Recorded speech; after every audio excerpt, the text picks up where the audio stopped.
महासागर न्यूज. नमस्कार. महासागरमध्ये मी स्वप्नील दुधारे आपलं स्वागत करतो. पुन्हा एकदा मानवतेला काळिमा फासणारी धक्कादायक घटना रायगड जिल्ह्यातील पेण तालुक्यात समोर आली आहे. पाटणेश्वर येथील आदिवासी वाडीत 5 वर्षीय चिमुकलीचा मृतदेह नग्न अवस्थेत आढळला असून संपूर्ण परिसर हादरला आहे. या प्रकरणात अत्याचारानंतर खून झाल्याची शक्यता व्यक्त केली जात असून पेण पोलिसांनी संशयिताला ताब्यात घेत तपास वेगानं सुरू केला आहे.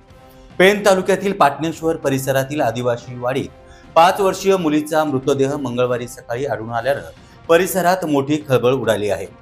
मुलगी सोमवारी रात्रीपासून बेपत्ता झाली होती. मंगळवारी सकाळी 8:30च्या सुमारास पेण पोलिसांनी याबाबत माहिती मिळताच पोलिसांचं शोध पथक आणि श्वान पथक घटनास्थळी दाखल झालं. ग्रामस्थांच्या मदतीनं शोध मोहीम राबवण्यात आली. त्यानंतर वस्तीपासून सुमारे 100 मीटर अंतरावरती मुलीचा मृतदेह नग्न अवस्थेत आढळून आलाय.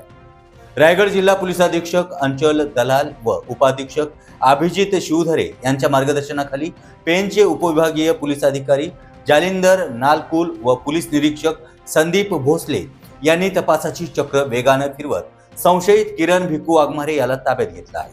मृतदेह शवविच्छेदनासाठी पेण उपजिल्हा रुग्णालयात पाठवण्यात आला असून शवविच्छेदन अहवाल आल्यानंतर पुढील गुन्ह्याचं स्वरूप स्पष्ट होईल अशी माहिती पोलीस अधीक्षक अंचल दलाल यांनी दिली आहे.